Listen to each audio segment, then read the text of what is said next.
was Christmas on the island of Sodor. All the engines were working hard. Thomas and Toby were busy carrying people and parcels up and down the branch line. Everyone was happy.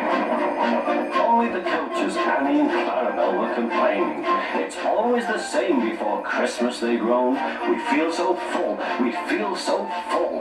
Oh, come on, said Thomas.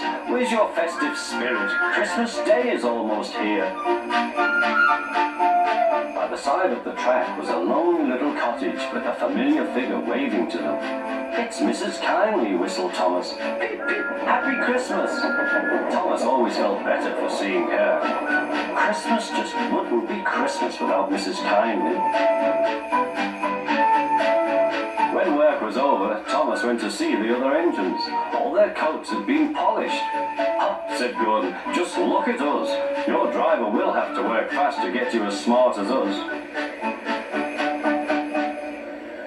"Never mind that," replied Thomas. "I've something important to say. Do you realize it's a whole year since Mrs. Kindly saved us from a nasty accident? You remember when she was ill in bed and—" "Yes, of course," interrupted Edward. "You told us how she waved her red dressing gown out of her window to warn you about a landslide ahead. And you and Toby gave her presents." Percy joined in, and Sir Topham Hatt sent her to Bournemouth to get better. "But," said James and Henry together, "the rest of us have never thanked her properly." "Exactly," said Thomas. "So now I think we should all give her a special Christmas party." Everyone was getting very excited. The drivers felt sure that Sir Topham Hatt would agree, as indeed he did. The engines were all busy making plans when silence fell. Sir Topham Hatt had bad news.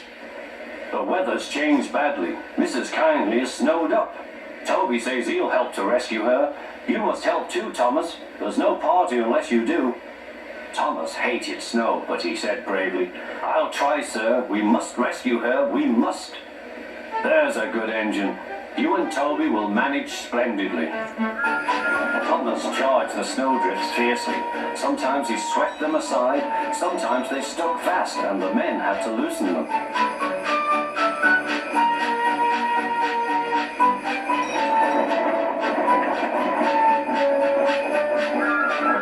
Near the cottage, they could go no further.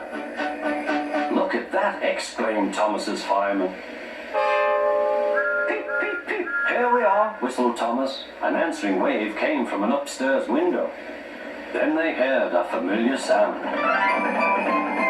"That's Terence," said Thomas. "He's come to help too." Sure enough, Terence had a snowplow and was working hard to clear a path to the railway line in safety. At long last, the rescue was complete. Percy took the tired workmen home. Terence said goodbye to Mrs. Kindly and promised to take care of her cottage as he watched them all set off. The engines made good time. No more snow had fallen, but the yard was dark. Thomas's heart sank. Suddenly, all the lights went on. What a marvelous sight awaited Mrs. Kindly. "Well done," said Sir Topham Hatt. "I'm really proud of you all." Mrs. Kindly especially thanked the smaller engines.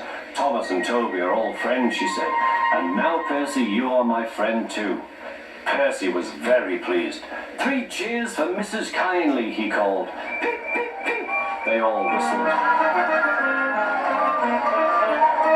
"We wish you a Merry Christmas. We wish you a Merry Christmas. We wish you a Merry Christmas and a Happy New Year."